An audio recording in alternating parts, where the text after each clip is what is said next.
Então, normalmente a gente faz essas discussões aqui, é uma ideia de uma conversa bem informal mesmo.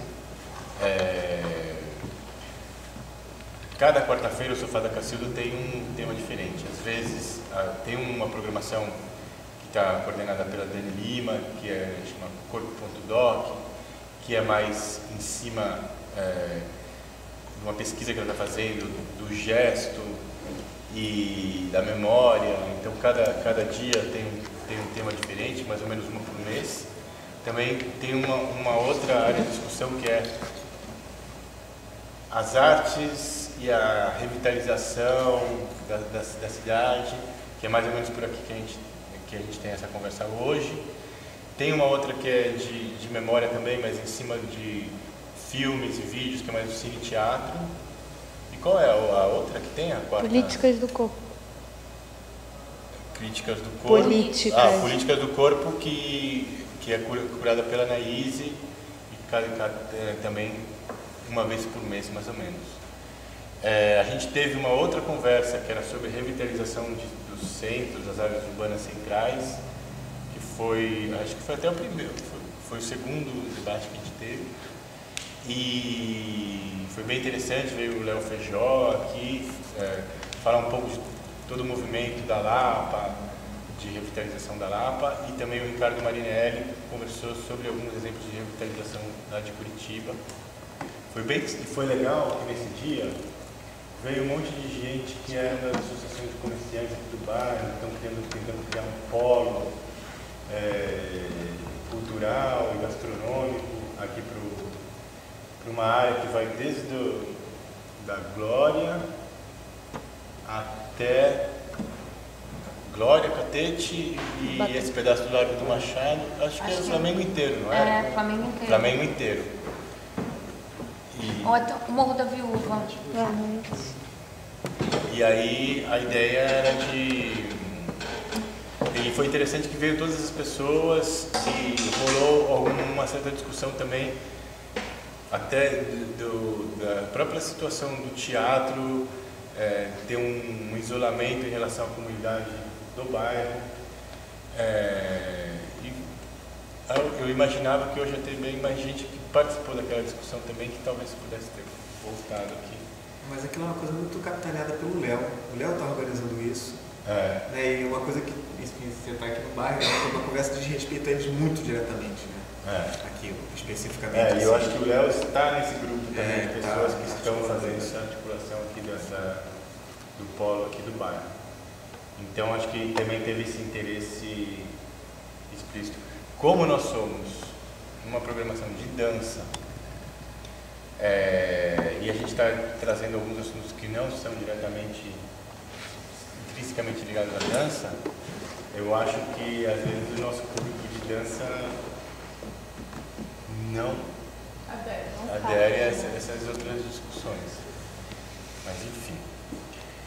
Então temos aqui o Patrick, que é do Coletivo Brecha, o Pedro, que é diretor do Estúdio X, esse é o nome do cara, é diretor, e a Alice, que está aqui em residência e que é coreógrafa, tem um trabalho aqui em várias áreas do Rio também. E eu acho que, para introduzir um pouco o assunto, o Pedro preparou uma fala.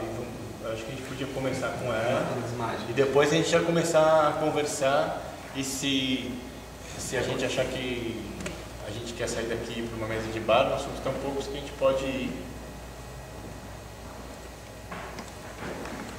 Tudo bem? Você, como você chama? Tiago. Tiago. Prazer.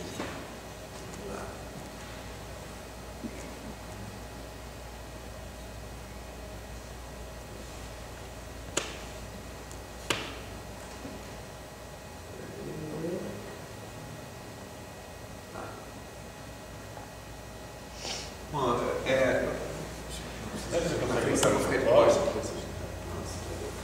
estava carregando ele um pouquinho. Bom, enfim, eu vou. É engraçado porque minha explicação sobre o Estúdio X está atrás, então eu vou inverter aqui rapidamente. Já para explicar um pouquinho o que é o Estúdio X, né? Estúdio X é uma espécie de um laboratório da Universidade de Colômbia, da Escola de Arquitetura da Universidade de Colômbia, que faz parte de uma rede global de espaços similares. Né? Então a ideia do Estúdio X é estar em cidades do mundo que estão apresentando os maiores desafios urbanos, né? Hoje, então, é praticamente o BRIC, o Estúdio X. Né? Hoje a gente tem o Rio, né? O Brasil, Beijing na China, Mumbai na Índia, tem Amman na Jordânia, tem Nova York, que é a Universidade de Nova York, e agora a gente está vendo Istambul, Joanesburgo e Moscou. E todos são chamados de Estúdio X? Todos são chamados de Estúdio X. Né? Então o Estúdio X está nesses lugares onde estão acontecendo muitos desafios urbanos, muitas transformações urbanas. Né? Enfim, então é um caldeirão, né, para se pensar outros modelos, né, da cidade a partir de outras óticas, outros modelos, novas formas realmente de pensar isso. Então, cada Estúdio X ele tem um componente local muito forte, né? Todos os diretores são das cidades onde os Estúdios X estão, e todos os Estúdios X eles acabam se engajando também, enfim, dentro das práticas da cidade, das comunidades que estão envolvidas dentro da cidade. Isso é fundamental para que a coisa funcione, né? A gente ocupa um espaço na Praça Tiradentes, deixa eu mostrar por aqui, né? Então, mais ou menos, o Estúdio X ele é composto por essa diversidade aqui de atividades. Então, a gente tem um espaço que é um espaço com livros. Esse grande desafio da interface global, da conversa do Skype, que ainda é um problema. Na Praça Tiradentes a gente não conseguiu isso porque só tem um provedor de banda larga e ele não certo. Uma galeria de exposições, um espaço para palestra, um espaço de trabalho, onde as pessoas podem estar desenvolvendo algum tipo de pesquisa, algum tipo, né, de projeto, reunião, escritórios e um café. Então, esse espaço ele prevê várias configurações diferentes e várias atividades diferentes como uma forma de engajar as pessoas na discussão sobre a cidade. Alguém aqui, vocês já foram lá? Fui ontem. Você foi ontem? Fui ontem. Que dia, né? No negócio de design. Tá. Porque a gente, na verdade, a gente divide esse imóvel, a galeria é compartilhada com o Centro Carioca de Design, né? E os andares de cima, na verdade, são Estúdio X, mas na verdade a gente compartilha com eles sempre. Porque também são duas coisas muito próximas, né? Então acaba que um complementa o outro. Então a ideia é que tem esses nós em volta de várias cidades e a troca de informação, de pessoas, de expertise entre nós acaba gerando essa nuvem de conhecimento e situações até às vezes um pouco imprevistas, né, de oportunidades. Então a gente está na praça, enfim, está fantástica, né? A praça, a gente entrou lá, não estava sendo reformada, era uma praça gradeada. Que era toda gradeada, tinha um terminal de ônibus em volta. Então, enfim, era a pior situação possível. E a praça, cara, ela abriu e ela está totalmente incorporada pela população, pelos movimentos artísticos, enfim, ela está... O Vará estava lá. O Vará está lá dentro do nosso espaço. Então, enfim, a praça está dando super certo, assim, então a gente fica muito feliz com isso. Esse é o nosso imóvel, esse sobradinho amarelo. Essa tripinha aí, né? Essa tripinha tem 4 metros de largura. E ele é dividido basicamente assim que a gente ocupa o espaço, né? Aliás, eu tenho que dar um update que já está velho. Então, essa exposição no térreo, esse andar, o segundo andar é um andar de workshops, né? A gente tem workshops seja do pessoal da Universidade de Colômbia, de gente daqui, de gente de outras universidades, de outros lugares do mundo. Então, volta e meia a gente está tendo atividades aqui. O auditório, ele é assim meio em 2 nivezinhos. Então, ele é pequenininho, mas é legal porque tem esses 2 níveis. E aqui, na verdade, a gente vai fazer parte mais de escritório. E lá no fundo a gente vai fazer um espaço, 2 quartinhos para poder fazer residência de gente que está vindo fazer um projeto. Então, pode ficar lá. Então, essas imagens agora são mais ou menos... A gente está lá desde março do ano passado. E isso cobre até... Isso não está totalmente atualizado, isso cobre até o fim do ano passado. Esse ano agora a gente finalmente assinou nossos convênios, nossos contratos, etc. Então, a gente está agora com uma quantidade de atividades bem mais intensa, né?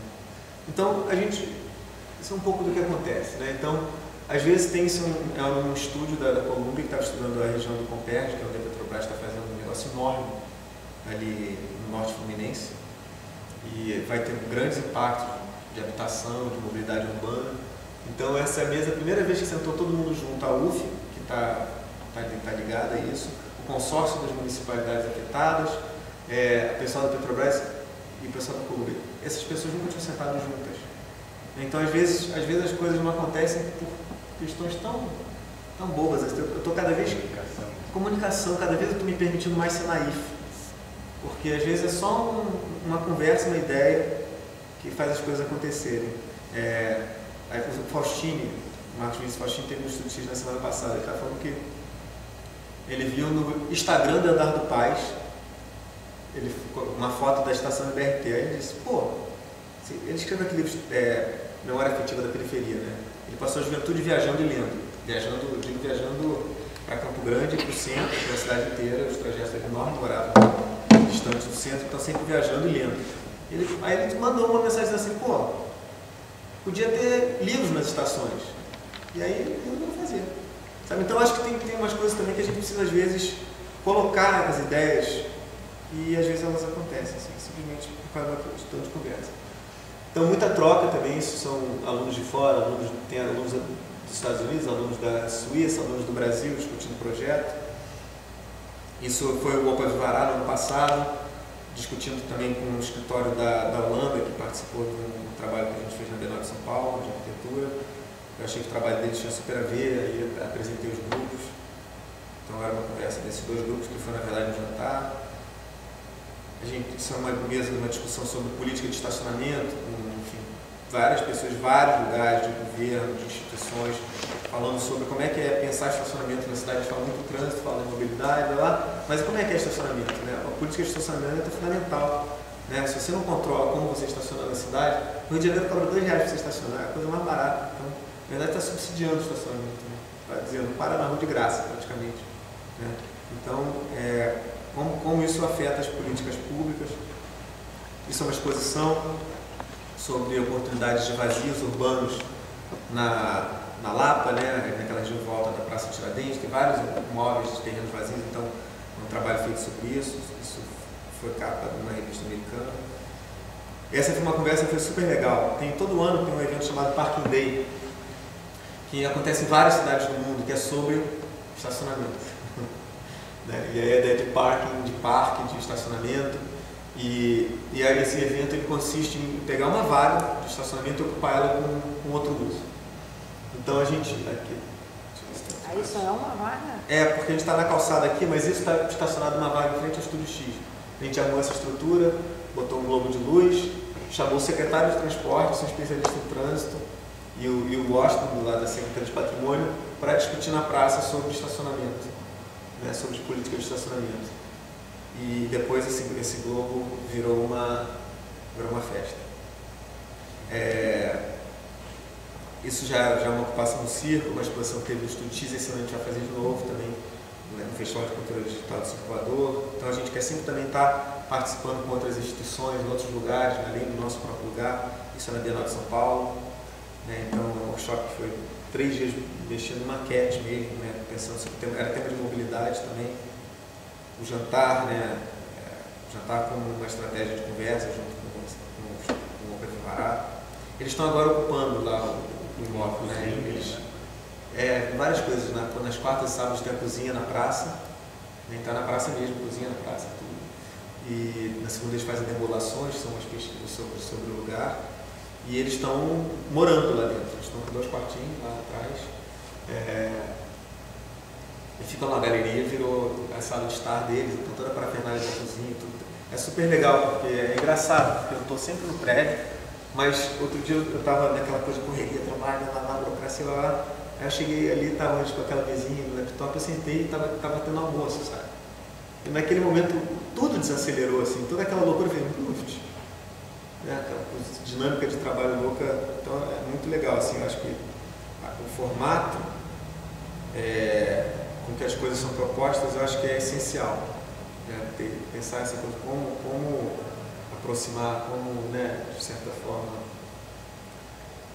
Então eu gosto muito de ficar testando formatos para as coisas lá. Aplicação, Então isso também foi um outro workshop, isso foi em 2010. Foram 4 escritórios holandeses, 4 escritórios brasileiros, pensando propostas para a cidade. Ou seja, não tem cliente, não tem dinheiro, partindo dos arquitetos as ideias. Né? Isso é aquele terreno na Rua da Brasil, com Mensais, foi um escritório que, um pouco pensando, né, como esse espaço público começou a ser tão dominado, que talvez a solução fosse ocupar esses vazios como um território para as atividades que antes existiam poderem acontecer. Enfim, então, imaginar a cidade, tá? Então, deixa eu botar aqui. Então, isso é mais ou menos como a gente opera. É muito importante para a gente o envolvimento das comunidades, né? Das diferentes comunidades, arquitetos, designers, artistas, governo, empresários. É muito importante ter todo mundo. Né? Eu acho é financiado por várias fontes. É financiado, a gente tem uma parte do financiamento da prefeitura, uma parte da Colômbia e uma parte da ação privada. Então, e precisa arrumar mais, na verdade, agora. Mas o fato é que é importante ter essas pessoas juntas, porque as pessoas não conversam. Então, acho importante ter todas essas esferas no mesmo espaço, discutindo, para que as coisas possam contaminar. Então, na verdade, isso é um pouco assim, são alguns temas que eu tinha pensado, porque são temas que estão sempre presentes assim, na minha forma de encarar as coisas, ou quando eu faço uma apresentação, e que são, enfim, é que eu achei que para essa ideia de trânsito cultural podia ter uma pertinência. Né? Então, acho que a primeira coisa, o Rio de Janeiro está em obras. Né? Acho que o Rio de Janeiro está em transformação, todo mundo vê isso, ninguém tem dúvida, a coisa está acontecendo numa velocidade muito grande, né? Talvez maior do que a nossa capacidade de apreensão do que está acontecendo, e certamente, né, nos últimos 2 anos, eu tenho 38 anos, acho que os últimos 2 anos mais coisa do que o resto dos outros 36, né? Então, é muito... E aí eu acho que tem uma questão central, que o mundo mudou, né? Existe um outro balanço entre o que é o centro do mundo e o que é a periferia do mundo, né? Os lugares onde cresce, são dados de 2010, os lugares onde cresce PIB acima de 4% são outros, né? Não é mais Estados Unidos, não é mais Europa, né? América Latina, África e Ásia e China, né? Então, existe um outro balanço. Isso significa uma mudança de vários parâmetros. Várias coisas no mundo vão ter que mudar, porque, enfim, esses outros lugares começam a ter voz. Na escala do nosso país isso também aconteceu. Tem uma mudança social profunda, né? Vocês veem que mesmo as classes mais favorecidas tendo crescido de 15 para 21, todas as outras também melhoraram. Então houve uma migração em bloco para cima. Né? A classe C, que era 34%, em 2005 passou a ser metade da população. E a classe D, que era metade da população, passou a ser um quarto da população. Quase igual a A e B. Né? Então, isso eu acho esse dado muito impressionante, assim, porque... Isso aqui é dado de renda, de IBGE. Mas é o Brasil? Isso é Brasil, né, gente? Metade da população era muito pobre. Né? E metade da população agora é classe... metade da classe média não, 74% do Brasil é classe média ou classe alta. Isso é renda. Isso é renda. É per capita, né? Renda per capita. É renda de família, né? Per capita por família. Então isso é uma transformação muito radical, que é muito recente, e que isso vai certamente implicar em muitas outras, né, uma mudança muito grande de paradigma. Né? Aí isso é um pouco o que está acontecendo no Rio, porque, enfim, acho que são talvez as 4 coisas mais importantes. Ai, que maldade. Que é essa questão de pré-sal, né? Pré-sal injeta um dinheiro enorme na economia do Estado. O Estado estava quebrado, né? O Estado agora tem dinheiro. Né? Isso afeta o Estado, afeta a capital também. A OPP, né? Eu acho que a OPP, acima de tudo, eu acho que, na verdade, esse conjunto de coisas, né? A OPP, a Olimpíada, eu acho que o teleférico. Né? O teleférico muito mais por um aspecto simbólico do que por um aspecto, na verdade, de eficiência. Mas, que era uma coisa inimaginável, né, de ser feita. Mas eu acho que, acho que mais do que as mudanças concretas, né, eu acho que essas coisas elas representam mudanças também na percepção, que eu acho que isso é que me interessa mais, assim, são mudanças na percepção do carioca, né, do cidadão do Rio de Janeiro sobre a sua própria cidade. Né, eu acho que essa cidade encarava o Rio de Janeiro como o último a sair, apaga a luz e vamos embora. Né, eu acho que tinha uma coisa um pouco de, sabe, o Rio de Janeiro não tem saída. Tem jeito. Né, e agora a gente vê um monte de coisa acontecendo, então a gente começa a ver o Rio de Janeiro tem jeito. Né, e eu acho que isso é fundamental, porque aí quando você começa a ver que as coisas têm jeito, você é capaz de se engajar nas discussões. Porque no momento que existe algo acontecendo, você pode batalhar para que as coisas aconteçam da maneira com que você acha, né, que seja a maneira mais correta. Então acho que é isso um pouco do que eu acredito, é isso um pouco também o que eu acho que como Estúdio X deve atuar. As coisas estão se transformando, existe possibilidade, então agora é a questão de como a gente se engaja, né, nas coisas, para a gente fazer com que as coisas aconteçam da maneira que a gente acha correta, porque elas vão acontecer. Né? As coisas vão acontecer, não é que nem antes que nada aconteça. As coisas vão acontecer, então acho que depende de como a sociedade se organiza para exigir, né, não só para exigir, mas para trabalhar que as coisas sejam feitas de uma maneira legal também. O Rio de Janeiro esse trabalho do Marcos Chaves, que eu adoro esse trabalho, eu acho que o Marcos Chaves é incrível, esse trabalho acho que é muito bacana e eu acho que o Rio de Janeiro ele vende à vista. O Rio de Janeiro vive da vista. Né? O Rio de Janeiro é uma cidade que surgiu e se desenvolveu como capital do colônia, capital do império, capital da república, ou seja, sempre foi o foco administrativo, o foco cultural. Depois isso, né, na segunda metade do século a gente vai perder isso, mas o Rio de Janeiro é uma cidade que viveu de simbolismo. O Rio de Janeiro tem reformas urbanas desde que Dom João veio para cá. Projetos de embelezamento da cidade, transformação urbana. O Rio de Janeiro sempre se construiu, além da sua paisagem natural, ele sempre se construiu em cima de aspectos simbólicos. Né? Então, até hoje, sabe, você vai pensar assim, América Latina, em qualquer lugar do mundo, as pessoas talvez também pensem em São Paulo, pensem um pouco de Buenos Aires, mas acho que Rio de Janeiro é a cidade emblemática disso. Né? Acho que é a cidade que talvez seja, né, assim, a maior definidora de cidade latina tropical. Né? Enfim. Então, não é à toa que as Olimpíadas estão aqui. As Olimpíadas estão aqui por causa disso. Enfim, por causa do mobiliário econômico estão aqui, porque o Rio de Janeiro é simbólico. Né? Então, é um capital muito importante da cidade disso. E saber lidar com esse capital é muito importante para a gente. E aí eu acho que isso, enfim, esse menino, eu gosto dessa foto, esse é um menino lá no Dona Marta, que sabe, para quem é essa cidade agora? Né? Essa cidade mudou. Então esse menino é o menino que é essa cidade hoje. Esse menino vai crescer e essa cidade vai ser dele. E esse menino, ele tem um outro histórico, ele tem um outro, né, enfim, ele faz parte do que era, entre aspas, o grupo dos excluídos, que eu não gosto dessa palavra. O Jailson de Souza sempre mete pau nisso, né, de chamar de excluído. Que história é essa de excluído? Né, de carente, de excluído? Acho que as coisas... exatamente, tem que pensar em outra... Você já rotura. E aí eu acho que, sabe, então, a forma como é que a cidade, como a cultura tem que se pensar, é a partir disso. Né? A gente está centrado, a cultura ainda está centrada no modelo da cultura classe média, anglo-saxã, europeia, enfim, o resto da Europa não sabe anglo-saxã, mas a gente ainda está montado num modelo, assim, as nossas referências são essas. Né? E na verdade a gente precisa começar a pensar a nossa cultura a partir de outras bases de construção. Né? Inclusive porque as próprias relações de poder vão mudar também. Né? Quem determina as políticas culturais, os modelos, os formatos, não são as políticas, mesmo as estéticas culturais hoje, não é quem vai dominar amanhã. E é preciso, sabe, realmente estabelecer um diálogo para que as coisas consigam conversar de uma maneira, acho que, mais franca.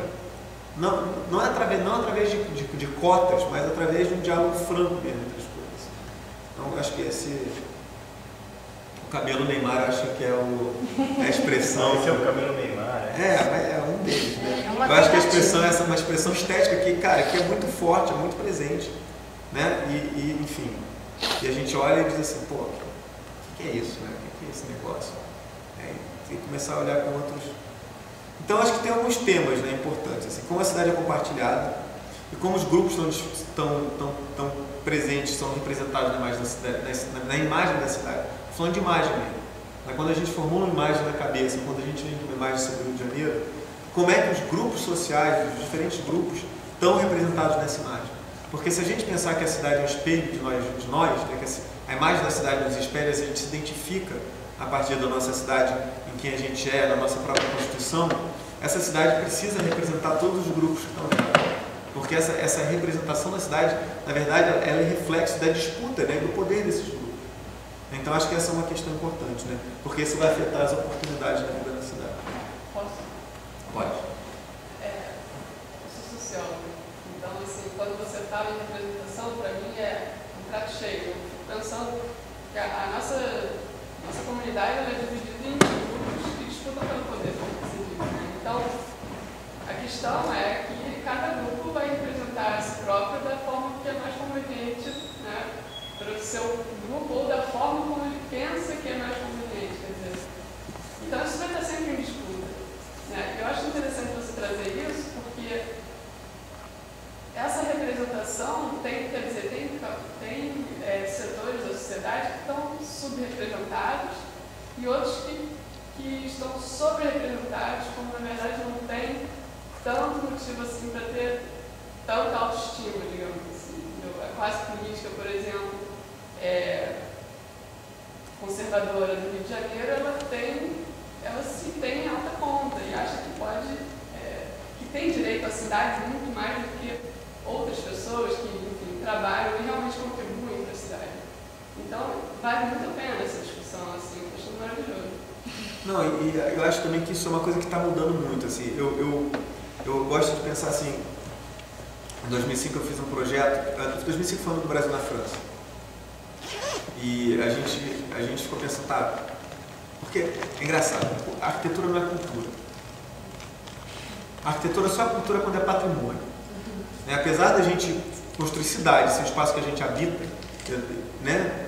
Então, como é que isso não é um fato cultural? A gente constrói, a gente habita, a gente vive nisso. Mas se você for pensar assim, Ministério da Cultura, qual é a política para a arquitetura que não seja patrimônio? Não existe. A arquitetura agora ela entra dentro desse novo paradigma das indústrias culturais. Aí começa a colocar a arquitetura dentro das políticas culturais do Ministério da Cultura. Mas não tem. Tem uma coisa recente, mesmo na Europa. Não tem. Aqui não tem. Você tem quando é patrimônio, mas política de promoção, porque a arquitetura, a boa arquitetura de hoje é o nosso patrimônio arquitetônico de amanhã. Claro. Né? A coisa feita com qualidade. Então, se a gente não promove, a gente só promove a qualidade do passado e a condição para que as coisas boas surjam. Não existe no Brasil nenhuma política disso. Com certeza. E, enfim, o que é grave, né? Mas então, aí em 2005 a gente estava discutindo o que levar para o Ano Brasil na França de arquitetura. Acabou que até teve outras coisas de arquitetura, tá? Mas a gente disse não vai ter nada de arquitetura. E o fenômeno, a gente pensou assim, qual é o fenômeno urbano importante, né? A arquitetura. Disse, cara, a única coisa interessante, a gente não vai falar de modernismo nos anos 50, ninguém aguenta mais falar disso. A gente disse, bom, a favela. A favela é um fenômeno importante, que tem uma relevância global, né? A favela não é brasileira, a favela existe em metade do mundo. E, bom, aí a gente, enfim, fez aquilo, não sei o quê, e aí o projeto foi divulgado, e teve muita crítica. Muita gente dizendo, como é que isso vai representar o Brasil lá fora? Como é que essa coisa vai ser mostrada? E aquela coisa incomodou muito, sabe? Acho que aquela né, essa visão, né, aquilo incomodou muito. Então, a partir daí, eu comecei a pensar nisso, né, nessa questão da partilha. E nessa mesma época, um pouco antes, foi quando teve o filme Cidade de Deus. Eu acho que o Cidade de Deus, eu vejo ele meio como um marco disso. Porque o Cidade de Deus é um livro escrito, né, pelo Paulo Lins, que é morador de lá, não sei se ele mora ainda. Mas aquilo foi uma história tratada como um blockbuster de Hollywood, e foi pro Oscar, né? Então, aquilo que era renegado, que não deveria ser mostrado nunca, foi mostrado no Oscar. Sofreu uma série de críticas que, enfim, acho que não cabe nem discutir as críticas ou não, porque o fato é o seguinte, quando você tem um filme tratando disso, você não pode querer que o filme dê conta de tudo. Todos os se volta e você acha que aquilo tem que dar conta de toda a complexidade. Mas, pô, é um filme, você não pode querer que um filme dê conta de toda a complexidade de todos os temas. Ele deu conta de alguns e outros não deu. Mas ele teve isso. E depois disso, cara, cada vez mais eu acho que existe uma. Eu acho que cada vez mais existe uma partilha mais justa da imagem da cidade, e ao mesmo tempo que nessa mesma época começa a ter uma partilha econômica mais justa. Né? Então acho que essas coisas estão muito. A distribuição dos benefícios vem a reboque da mudança na representação, né? Na apropriação da representação da imagem. Eu sou favela, eu tenho orgulho de ser favela, entendeu? E aí vem dinheiro para favela. A gente acha que é o contrário, não é? Depois que faz a favela vai ter uma autoestima melhor? Não. Não, são as duas coisas, não é? São as duas coisas, ovo e galinha. Eu até queria, talvez, se ainda tem mais pontos aí. Eu vou mostrar esse gráfico aqui, que eu acho que é importante, tá? Então, por que é trânsito cultural? Em rosa, 75% da população, 13% dos equipamentos culturais. Em vermelho, 87% dos equipamentos culturais e 25% da população. Aqui o vermelho aqui, não está muito. A zona norte, a zona oeste e Jacarepaguá tem 75% da população carioca, claro que muito mais aqui na zona norte, e 13% dos equipamentos culturais só. Enquanto centro, zona sul e Barra tem 25% só da população e 87% dos equipamentos. Então tem uma distribuição de equipamento cultural absolutamente desigual. Então acontece o seguinte, o cara da zona norte que melhora de vida, ele diz, eu vou embora, porque eu não tenho oferta. Então você tem um ciclo, sabe, que o cara que melhora, que ia ser um agente transformador daquilo, ele vai embora porque ele não... Isso, se observa muito no Rio de Janeiro, isso, que não existe uma circulação entre as regiões, porque está tudo muito focado na zona sul, centro, você consegue sobreviver sem sair. Se você mora na zona sul, no centro, você consegue sobreviver sem nunca ter ido na zona norte. Você não precisa ir. Mas o resto da cidade se movimenta para cá, né? Então, mas isso acaba não tendo a troca. Tá. Existe uma invasão da praia, né? Vamos invadir sua praia. Entra na zona sul, no centro, essas pessoas, mas ninguém conhece esse universo, esse Rio de Janeiro. É um Rio de Janeiro. Eu sei porque eu estou há 5 anos aqui, eu não conheço. Mas olha a quantidade de oferta de equipamento cultural que você tem. Exatamente, eu não conheço porque não tem nenhuma demanda, né? Não tem programação. A gente trabalha em 3 teatros da Zona Norte e Zona Oeste, e assim, os teatros ficam praticamente... Agora tem algumas ocupações, tentando esse é o primeiro ano que tem ocupações nesse teatro, tentando dar um certo nexo para a programação dos teatros, por exemplo. Mas não tem, os teatros ficam praticamente parados. Mas também eu acho que tem uma questão que é pensar nessa programação. Assim. Eu vejo a Zona Norte também com várias programações diferenciadas. Tem o Mercado do Benfica, o samba, o grupo que rola ali naquele determinado local. É um fluxo cultural. Mas ainda é Tijuca. E muitos pontos de cultura também. Essa Madureira, Cascadura. Mas tem pouca coisa, cara. Equipamento tem o quê? Quantos teatros? Tem o Teatro do Marechal Hermes. O que mais tem de teatro? Vila Kennedy, Marechal Hermes, Campo Grande. Mas aqui é de circulação. Não, eu sei, mas a gente tem que tornar. Na Tijuca tem vários. A Tijuca não conta, né? A Tijuca está no rolo vermelhão, né? Não, tudo bem. Não são concretos. Não são edifícios, mas você tem que ter os edifícios. A gente está aqui dentro de um teatro, né? A gente está tendo espaço para essa conversa, a gente está dentro de um teatro. Tem a Arena da Pavuna. A gente poderia estar no bar. Não, poderia estar no bar, cara, mas precisa ter equipamento, entendeu? Não, lógico. Eu acho que tem uma questão paralela que é muito importante, que é o próprio conceito do que é cultura e que interessa. E onde acontece essa cultura, né? E como é que se produz nesses lugares, porque esses lugares não vão parar. Sim. Porque não tem equipamento. Eu acho que esse momento não é para não deve ser para negar que chega equipamento cultural, né? Mas que equipamento, em que contexto que chega, quem dirige, qual é a programação. Quem está ocupando esses teatros. Eu queria aproveitar esse momento, talvez, para pensar em 2 coisas. Eu e Patrick tivemos ontem uma conversa com o Marcelo Freixo. que isso pode ser um assunto para a gente comentar um pouquinho.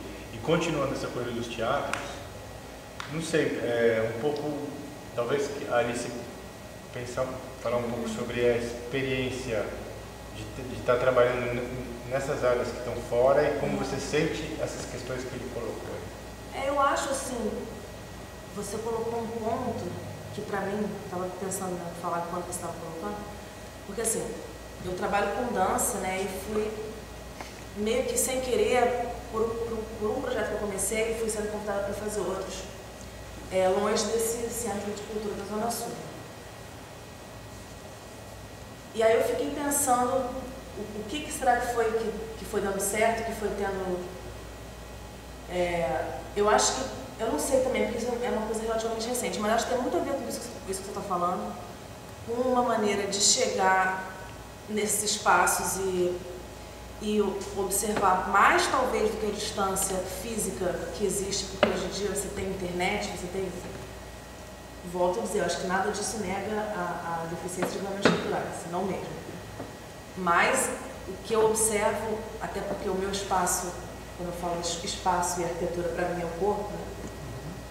É uma distância entre esses corpos, entre esse pensamento, entre a arte que é produzida e entre a visão de mundo de arte, as experiências que já se teve, o que acredita em estética mesmo, né? Gosto, o que se quer ver, o que se quer produzir, sabe? Então eu acho que é um ponto fundamental assim para isso, que eu também assim, até fiquei pensando nessa coisa das distâncias e de chegar perto num lugar que é distante, mas não tanto por ser distante fisicamente, até porque eu já trabalhei em comunidades que são perto daqui onde a gente está, mas essa distância do corpo mesmo, né? É um outro corpo, assim, né? Muitas vezes, estando muito perto. Como é essa distância? É uma distância estética, né? Como você levar um trabalho, por exemplo...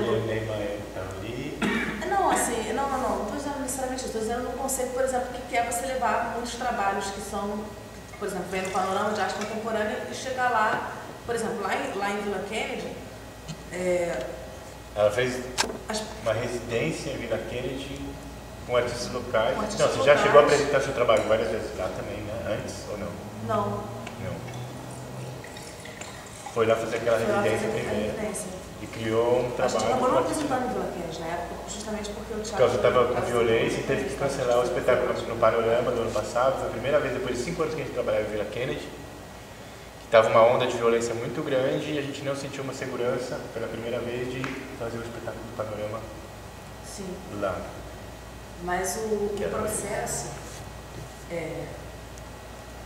assim, uma das coisas que eu mais ouvia, assim, é uma angústia, assim, quase uma raiva com relação à arte contemporânea, sabe? A dança contemporânea.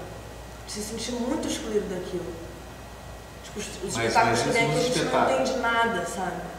E uma coisa meio de zoar, pô, aí vai ter aquele cara vai chegar aqui e vai falar nada, não vai ter dança, essas coisas que a gente está habituado a ouvir, mas assim, quando você convive, eu fiquei um mês convivendo mesmo, tem um sentimento de angústia mesmo com relação a isso, sabe? De se sentir à parte e mesmo de sentir o preconceito que tem com a dança que é produzida lá, sabe?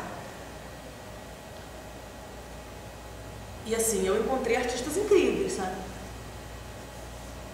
Mas aí eu acho que é isso, assim, esse trabalho de você chegar, eu fiquei até pensando que é uma coisa que eu queria muito conversar com você sobre a continuidade do projeto lá, né? Que agora tem uma oportunidade de a gente dar uma continuidade no projeto e apresentar. De você chegar e poder estar de fato aberto para essa troca, é uma coisa que tem que ser construída e não é dada, não é de imediata, sabe? Não é só uma questão de distância física, de chegar... Eu também não sei muito, assim, eu estou aprendendo, assim, eu acho que é um processo muito de você se disponibilizar, de você se disponibilizar a ter uma interferência no seu padrão estético, assim, sabe? Que no meu caso, assim, eu acho que aconteceu de uma maneira muito espontânea, assim, e aí fiquei pensando também um pouco, a gente falando isso, quando eu fiz essa ponte com relação ao espaço e ao corpo, um dos pontos assim, que eu trabalho mais em dança assim, é com o contato, sabe? que é um dos pontos que mais me interessam, assim, em pesquisa de movimento.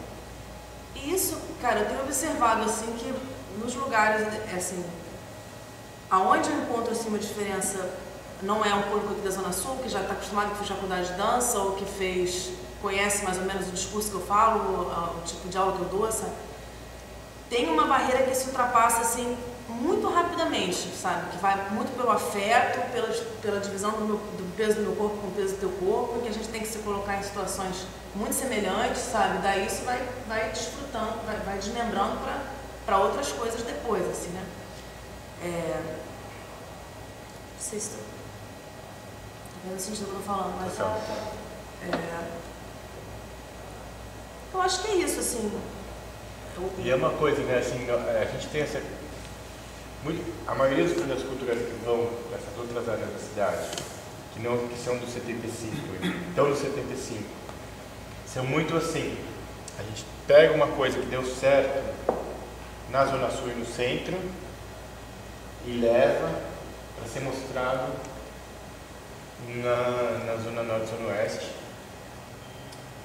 E não existe esse caminho inverso, né? Muitas das coisas produzidas na Zona Norte e Zona Oeste serem apresentadas. Até porque tem muito preconceito, eu acho, assim. As coisas têm muito apoio para serem desenvolvidas também, muito pouco apoio, né? Sim. As coisas têm lá, quantas né, tem lá na Maré, o Dança na Maré, que é do cacete, né? Arte contemporânea. Não, tem milhões de coisas. Mas tem tudo coisa errada, tem muita coisa acontecendo, muita. Mas não tem apoio, então as coisas não conseguem, sabe? Se você, porque é difícil, né, cara? Você sem nenhum tipo de apoio, sem nenhum tipo de incentivo fiscal, sem nenhum tipo de nada, você consegue botar as coisas num outro patamar. Você construir, você chamar, sei lá, tem um grupo de dança lá, contratar um coreógrafo. Que foi o caso do trabalho que você está mostrando aqui do Coronado. Que é um trabalho com 5 bailarinos que estão trabalhando com você e com a Juliana há muitos anos, há 3 anos. Com a Ju mais tempo, já tem uns 5 anos, agora ela não está mais e eu estou uns 3. E uma molecada, vocês pegaram super jovens, agora eles já estão com seus 20 e poucos anos, né? 18, 20. Não, 20 ou 25. E esse diálogo é sempre um pouco assim, a gente traz conhecimento normalmente, num processo normal, assim, desses workshops na Vila Olímpica, workshops não sei aonde, mesmo as nossas próprias atividades do Panorama, do Entrando na Dança, na Zona Norte e Zona Oeste. Mas eu acho que tem isso que ela falou da representação, porque o que acontece muitas vezes, e eu acho que talvez é isso que a Alice esteja dizendo, a respeito quando um projeto sai desse 75%, ele vai ser encampado em um outro lugar, né, carente de projetos, quando ele vai para esse outro lugar, ele vai com a sensação de que ele tem o domínio do conhecimento e ele está fazendo quase uma caridade em passar esse conhecimento para lá. E não tem essa troca.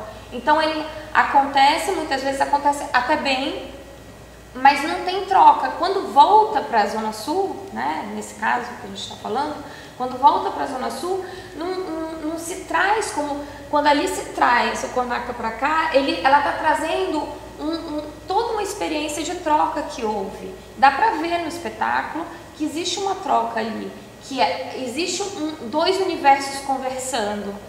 Né? Você sente isso? Isso não é muito comum. Legal. O comum é ver as meninas dançando balé clássico dentro daquele padrão. Eu não tenho nada contra, mas o que elas têm de novo para trazer? Assim, o que esses professores, que saem desses centros de estudos, né, desses grandes centros de estudos e de pensamento, trazem de conteúdo, né? Não tem troca. Não tem troca, e aí não tem troca, continuam ficando presos nesse universinho, né? E aí você vai, faz a caridade e volta. E aí eu acho que tem duas coisas que circulam. Desejo e intimidade. Assim. Como você trabalhar o desejo do outro sem você ter intimidade. Né? Que é fácil às vezes você trabalhar dentro de um universo que você é íntimo. Os desejos estão ali atravessados um com o outro, há uma troca que é meio que natural, vamos dizer assim. Quando você vai para um ambiente estranho, esse desejo ele é muito mais um processo de embate mesmo, de provocação, do que uma zona de conforto, não sei, né? Algo assim. Acho que mexe muito com isso, nesses trabalhos. A gente, lá na curso, a gente estava discutindo uma situação similar que aconteceu, que era assim, a gente trabalha muito com políticas públicas, então, vamos levar cursos profissionalizantes rápidos para as comunidades. E aí tem todo o movimento de conseguir professores e financiamento, de instalar curso de informática, de instalar 50 computadores, e enfim, organizar tudo para o curso acontecer e ninguém aparecer. Mas, poxa, tá vendo? A gente leva a cultura, a gente leva possibilidades, oportunidades para a comunidade e ninguém se inscreve, ninguém se interessa. Vamos lá, isso é um pouco colonizador, né? Não, tem um problema de comunicação sério, porque é lógico que tem gente querendo. Pois é, isso é óbvio. É óbvio, mas também... Não, e qual é a demanda? demanda? Em que momento? Então, assim, eu acho que o problema sério das políticas públicas é querer chegar com a coisa pronta sem ouvir antes. Não, mas às vezes não é nem política pública, é a própria... Por exemplo, nós, Panorama, por exemplo, nós sentimos a necessidade de entrar nessas outras áreas da cidade que o Panorama não estava. A gente tem feito isso desde 2007. Mas é só a partir do momento que você realmente conhece que você consegue sair desse esquema do levar alguma coisa daqui para lá. Porque, na verdade, nós somos da parte dos 25% que tem mais acesso aos mecanismos de financiamento e achamos que a gente não deveria gastar todo esse dinheiro nessa região. Então, levamos para outra região. Mas o que a gente leva é a nossa experiência, né? O que a gente sabe fazer. E aí demora muito tempo para você descobrir como você consegue encaixar esse nosso trabalho com a realidade daqueles locais, que eu acho que até culminou no começo desse ano, que a gente começou, em vez de levar espetáculos, fazer uma coisa de realmente colaborar, trazer alguns coreógrafos que têm uma experiência de trabalho com grupos de artistas locais e trabalhar com esses grupos de artistas locais para criar alguma coisa no próprio bairro que tenha a ver com a realidade do próprio bairro, em colaboração com uma pessoa que de repente não é daquele bairro. E é por aí que a gente está indo, além de dar 1000 aulas, 1000 coisas, fazer atividades pontuais em lugares, para tentar descobrir quem são esses parceiros, quais são esses pontos que dá para fazer. Mas eu acho que tem que dar repertório para as pessoas. Esse contato, assim, a gente tem que aprender, a gente tem que ter um repertório de entender, porque são culturas muito diferentes no final das contas, né? De entender como que a sociedade está organizada, quais são os valores do local e trabalhar com eles. Se você for, sei lá, se você for para a Vila Militar para apresentar um espetáculo de dança contemporânea, não vai entender nada também. Né? Eu acho que, na verdade, porque o público do festival é um público que está educado, né? Já está educado para ver isso. É um público que tem várias referências em torno disso. De 20 anos de assistir coisas do festival. Pois é, de festival, de ver antes e de ver um filme que tem um Vivenda, que fez o filme da Pina Bausch. Ou seja, tem, ainda que indiretamente, mesmo que não seja só um público de dança específica, é um público que está acostumado, de alguma forma, com essa linguagem, né? Então é uma questão, acho que, de repertório mesmo. Né? Se você for na Vila Militar, o cara vai dizer, o cara não tem repertório também. Não é porque ele é rico, porque ele é pobre, porque é fora do universo dele. Mas lá são artistas. Assim, eu estou entendendo o que você está querendo colocar. Assim, eu acho que certamente tem que levar conhecimento, conhecimento é centralizado, tem que levar curso, tem que levar aula, tem que levar oficina. Eu estou falando de repertório diferente. De repertório também, de espetáculo também. Eu acho muito, levar o mecânico cultural para o espetáculo. Agora, é complicado esse ponto, assim, né? Porque parece que está se dizendo assim, não, a cultura se produz independente de dinheiro de espaços culturais, então não precisa levar. Não é isso.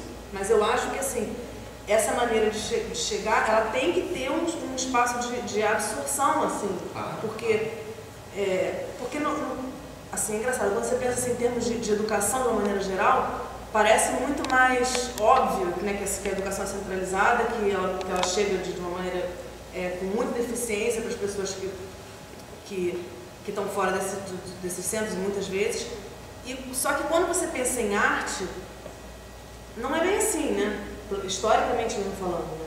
A quantidade de arte, de movimentos artísticos, e na música principalmente, na dança mesmo, mas que surge, na dança também. A dança é bem elitista, né?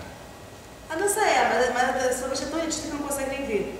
Mas assim, mas a quantidade de movimento que tem, que, por exemplo, na música é mais claro, que chega a tomar uma dimensão muito grande. Pô, funk, cara, todo mundo dança funk. O funk é uma coisa completamente popular. E que em todos os lugares da cidade, as pessoas, não, tudo bem, não é um espetáculo, não é uma pesquisa, mas é uma coisa de corpo que invadiu tudo. Todos os cantos. Todas as classes. Mas não tem. Pensa no samba, eu acho que é mais. Talvez seja mais representativo do que eu estou falando nesse sentido que a gente vive hoje. Porque até porque eu acho que com o funk vai acontecer a mesma coisa daqui a 20 anos. Porque vai tocar numa festa, num apartamento, sem ser para ser engraçado, mas para ser admirado.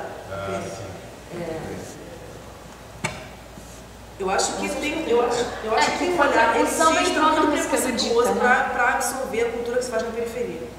E isso não é uma coisa simples, isso é uma coisa de olhar. Quando a gente apresentou o trabalho de Vila Kennedy, tinha bailarinos que dançavam jazz, tinha um ator, tinha balé clássico. Eu não quis trabalhar com eles de maneira a contextualizar isso, ou a fazer ele mostrando aquilo de uma maneira que ficasse contemporânea, sabe? E eu ouvi muitas pessoas falando, poxa, é muito legal esse tipo de trabalho, né? Assim, pessoalmente, eu não acho muito legal esse tipo de trabalho. Eu gostei do espetáculo, entendeu? Mas eu acho que isso aí é uma coisa é um processo muito lento de você poder harmonizar as estéticas. Não é assim, é receber sem um olhar. É complicado assim isso, né? Porque é claro que assim, a cultura vai mudando seus paradigmas, cada segmento cultural vai tendo novas questões, não sei o quê, mas assim, eu acho que a arte tem que ter uma questão mais abrangente do que isso, assim, sabe? Em termos de você poder se afetar ou não pelas coisas fora de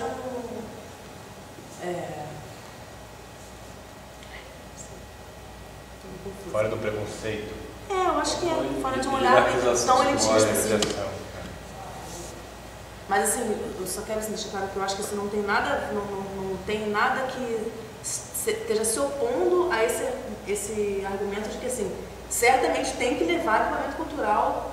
Não, eu acho que isso agora, voltando ao negócio que a gente está acabando o nosso tempo daqui a pouco, isso que é o pior de tudo, né? O Breno, o Patrick. Voltando um pouco no negócio do Freixo e também pegando um gancho disso daí, uma das coisas que se falou lá um pouco foi assim, teve uma reunião do Freixo com a classe e eu fiquei um pouco surpreso assim, com a abertura que ele tem para ouvir o que as pessoas têm e a honestidade que ele tem de saber que ele não tem conhecimento político-cultural. E aí, uma coisa que foi interessante, ninguém fala muito dos pontos de cultura.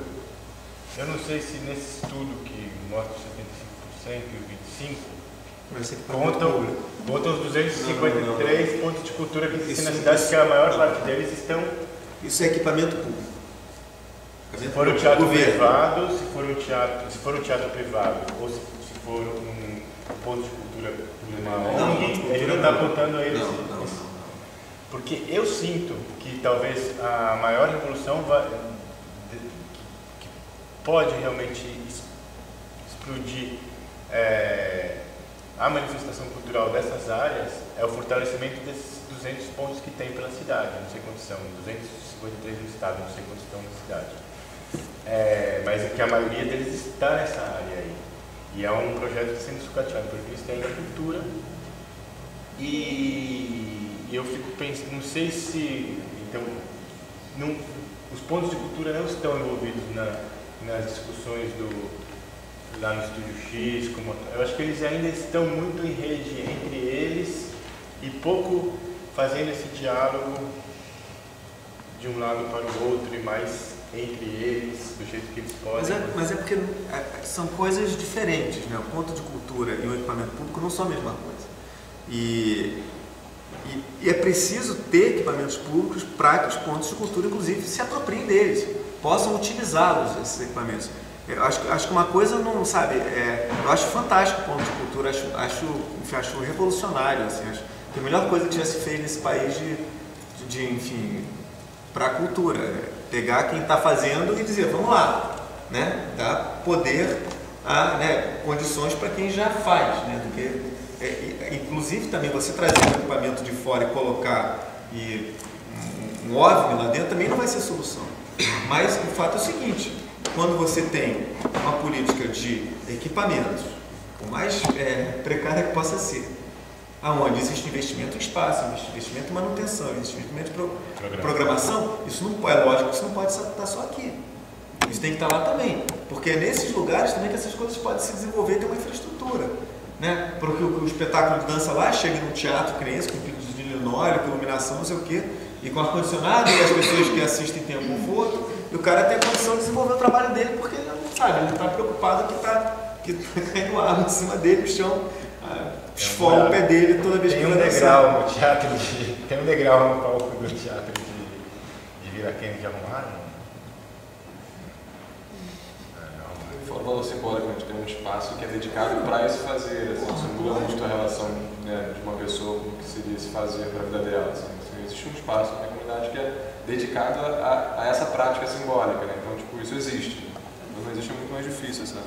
E é o sentido, qual é o sentido do Estado, né? Qual o sentido do Estado? Porra, o Estado, assim, a gente olha a classe política, a gente desdenha do Estado, mas, porra, o Estado é a organização de representação da sociedade, pô.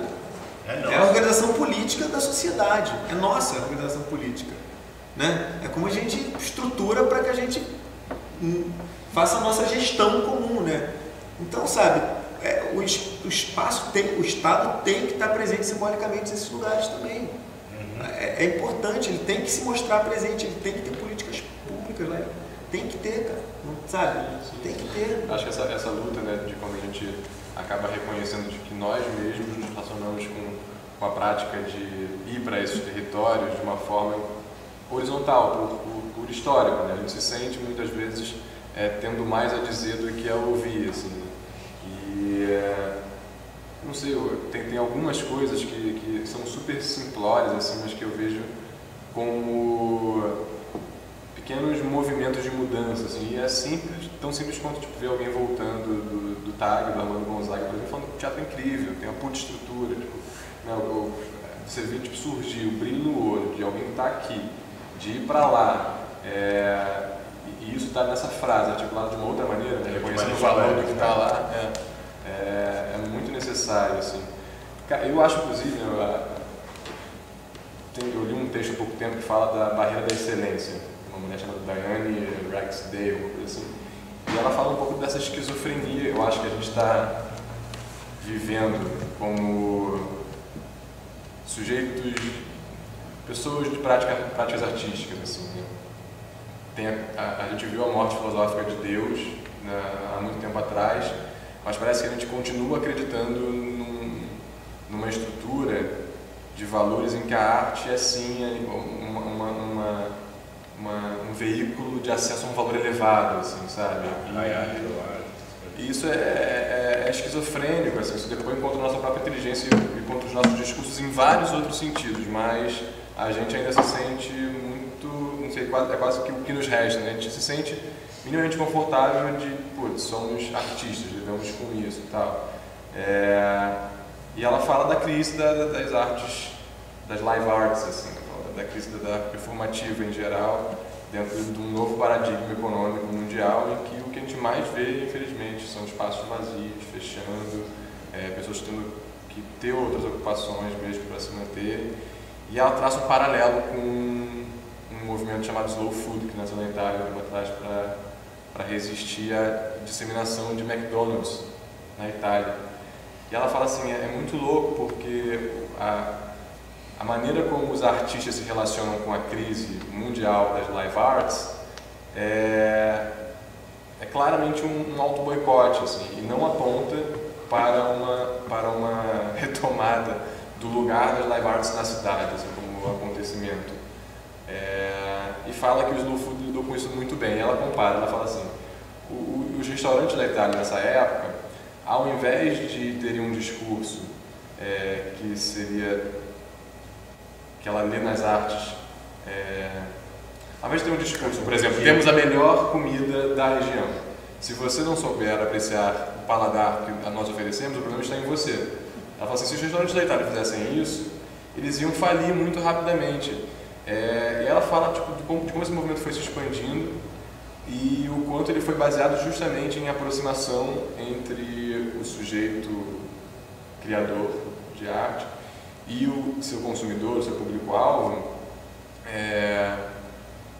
investindo em outras coisas. Então, tipo, os restaurantes promoviam coisas que às vezes não tinham a ver com comida, tinham a ver com encontros, tinham a ver com viagens para a serra, tinham a ver com instruir ou ter, não sei, práticas educacionais no sentido nutricional das coisas, mas eram todos movimentos que tentavam trazer todo o processo, o espectador e todo o processo para que aquelas pessoas pudessem se envolver e entender o valor simbólico do que é chegar depois de tudo e comer um prato que acabou de ser feito.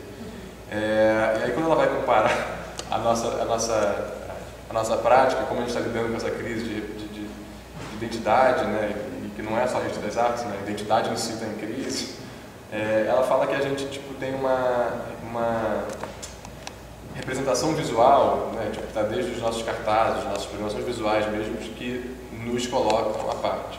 A gente tem um discurso que nos colocam à parte, que a gente tem um orgulho simplesmente por sermos capazes de elaborar o discurso, quando na real tipo, a prática em si não chega a ser tocada.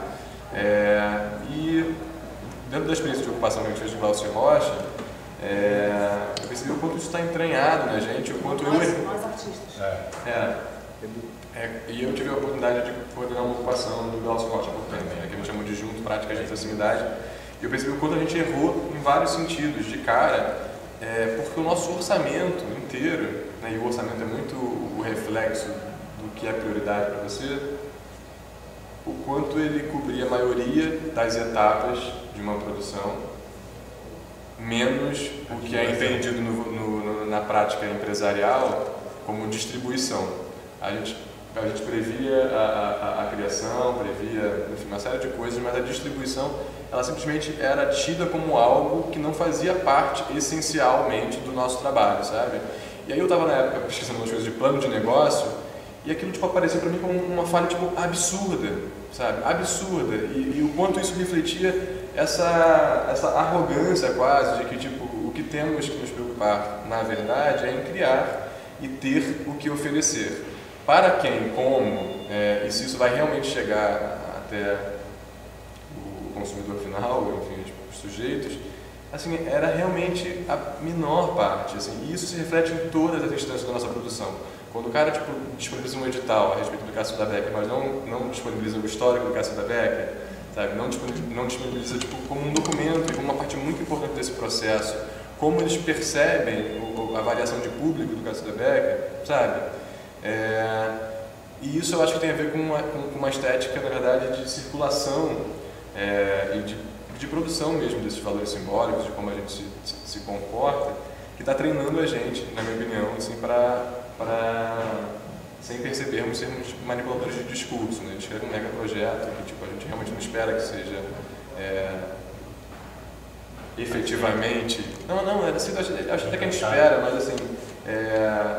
Normalmente a gente condiciona a escrita dos nossos projetos ao interlocutor, normal. Né? Então, nesse edital, a gente sabe que a gente deve escrever algumas coisas. Né? Nesse outro, o mesmo projeto, talvez deve explorar outros discursos.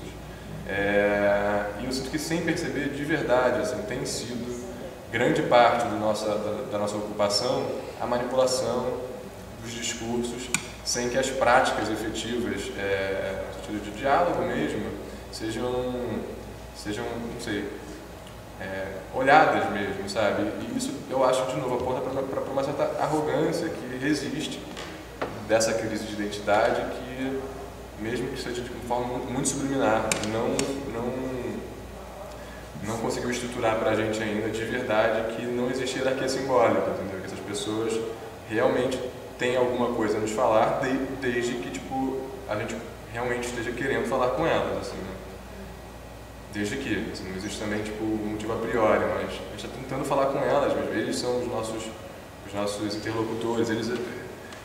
O Cacilda Beck com uma grana só faz sentido porque isso seria uma demanda da cidade. Se a cidade parar de ter essa demanda, daqui a pouco essa grana não vai existir mesmo. A gente vai ficar gritando aqui e a gente vai receber deles o feedback de que, olha, a cidade não me sinaliza de que vocês têm interesse público, sacou?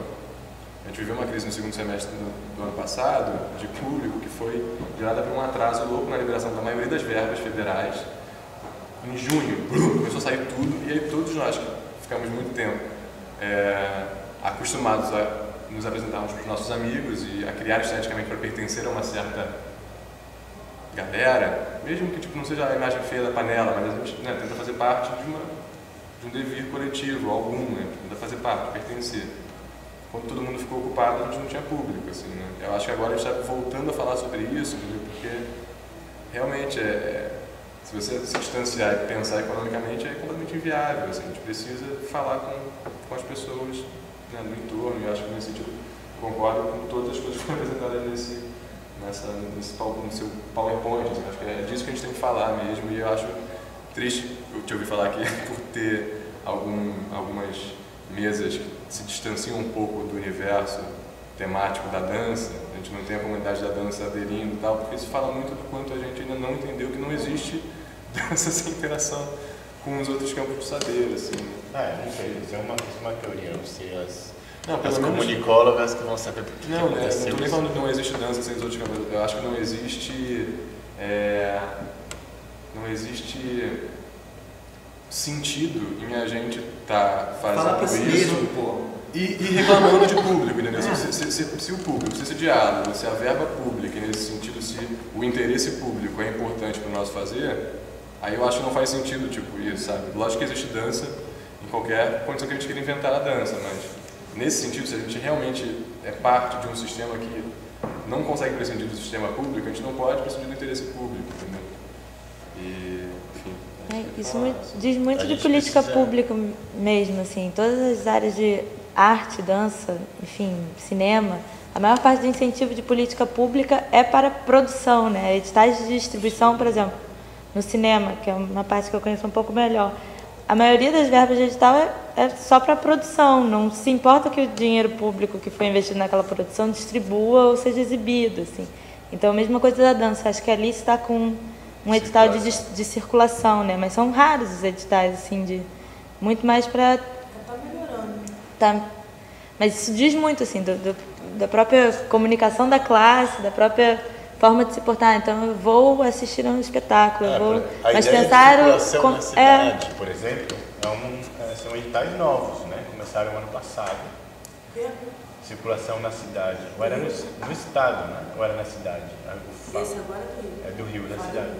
Começou ano passado. Ou seja, até então, não existia a ideia de que o mesmo produto cultural pode estar presente. Se ele já passou na Zona Sul, já se apresentou na cidade. Está pronto, né? Já saiu no jornal. Cadê o retorno? Porque, claro, o jornal não vai dar quando ele passar nas outras zonas. Mas então, quer dizer, não tinha a ideia de que os outros bairros também deveriam receber esse mesmo produto cultural que foi produzido com dinheiro público, foi apresentado somente num lugar da cidade, com a certeza de que nem todos os monitores dos bairros devem assistir esse trabalho na Zona Sul e no centro. Sim. E é só agora, em 2011, que a gente começa a ter, por exemplo, pelas cênicas, uma política de circulação. Eu já ouvi de vários de nós, assim, né, apareceu lá no FAD, circulação, FAT, circulação. Assim, circulação no município. Mas que isso, gente? Que é isso? Vai circular onde? Eu já ouvi isso de mais de uma pessoa esclarecida, sabe? Tipo, do nosso meio, assim, elas não entendem essa possibilidade, não entendem isso. Não existe o Rio de Janeiro para elas fora dessa área aqui, né? Quer dizer, o cara vai Mas é isso. Mas você provou apresentar aí para ninguém, tá bom? Porque se apresenta para si mesmo, assim. Sim, exatamente. A minha galera já viu. Exatamente. Quem é que vai ver agora? né? Que público é esse? E junta isso a falta de aparelho, tipo... Fechou. Como, que estrutura. Engraçado, no Espírito Santo tem muito edital de circulação e de montagem eles foram retirando, assim. E aí agora a classe fica reclamando, porque só é o contrário. Já acabou o repertório, precisa de montar. Lá em Brasília, todo e qualquer projeto patrocinado pelo FAC tem que apresentar na Zona Norte e em duas cidades, em duas regiões administrativas que não sejam centro, que não seja Brasília, que seja cidade satélite. Então isso, qualquer coisa que o FAC faça, você tem que apresentar em duas cidades também, duas regiões administrativas da cidade. E com isso, assim, começou a levar o festival de cinema, que antigamente era só no centro, começou a levar tudo que for montado e patrocinado pelo FAC, tem também para a região administrativa. E com isso também a gente foi descobrindo teatros em Brasília que ninguém sabia que tinha sido teatro em Sobradinho. Então tem um teatro não sei aonde. Então, como assim, na semana tem teatro? Inclusive o Sesc mais moderno do Brasil, com a melhor estrutura, fica na Ceilândia, que é a periferia de Brasília. Então o melhor Sesc que o Brasil tem. Então assim, e pouca gente conhece, às vezes ele fica fechado, tudo, porque não tem atividade, não tem ninguém que vai apresentar lá. O pessoal vai até Taguatinga. E aí começa a ter apresentação, começa a ter público, começa a ter repertório, né? As pessoas. Aí a coisa vai. Então tanto o FAC, né, que é da Secretaria de Cultura, quanto o SESC, tudo que você faz por eles em Brasília, você tem que apresentar nas cidades administrativas também. Legal. Gente, da experiência de teatro tem um exemplo muito bacana disso, que é o Grupo Galpão, né, que surge como um grupo de teatro de rua que vai até o público, apresenta, e hoje o Grupo Galpão é extremamente elitizado. Você vai assistir uma peça do Grupo Galpão aqui no Rio, é elite carioca, assim. Então eles foram até o povo aceitou o trabalho deles. Tem o documentário do Grupo Galpão de 30 anos, DVD de 30 anos, eles apresentando numa arena assim, cara, tipo, parecia um maracanãzinho de gente no meio do nada, parecia uma fazenda, e todo mundo foi para assistir eles.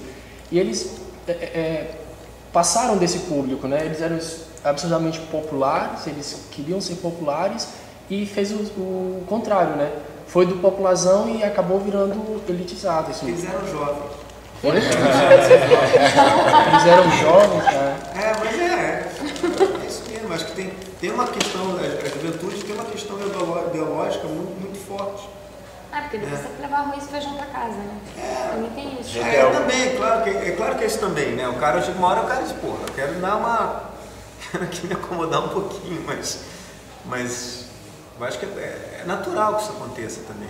Eu não culpo eles, não julgo eles por causa disso. Não, eu não julgo, não. Acho, inclusive, um exemplo ótimo. Acho que foi um processo muito bom. Foi o contrário de tudo que a gente falou aqui, dessa cultura elitizada da Zona Sul que não vai para a Zona Norte.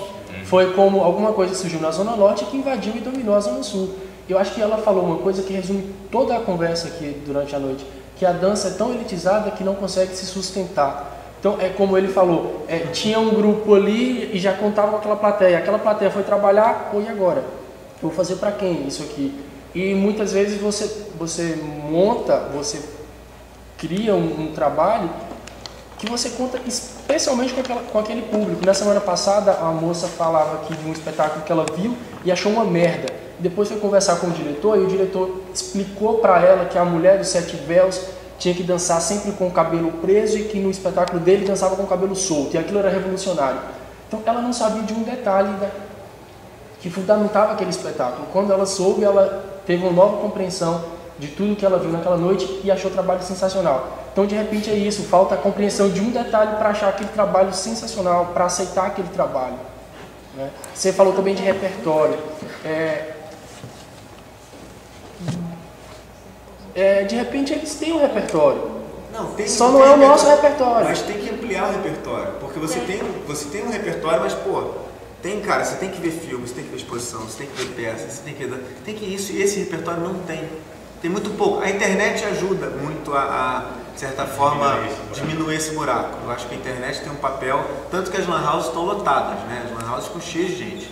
Eu acho que a lan house é muito importante. Mas eu acho que você tem que oferecer essas coisas também, sabe? Tem que ter acesso. Né? Gente, a gente precisa encerrar. Alguém tem alguma pergunta, algum comentário, alguma coisa que precisa muito falar? Pode. Cadê a Anaís? Muito obrigado, Anaís. Beijo, Anaís. Beijo, Anaís. Queridos, muito obrigado a todos. E amanhã, não, depois de amanhã tem espetáculo da Alice, sexta às 15h20, sábado às 20 e domingo às 19h. Vocês já assistiram? Última semana. Não vi, mas quero ver. Bem legal. Sexta-feira.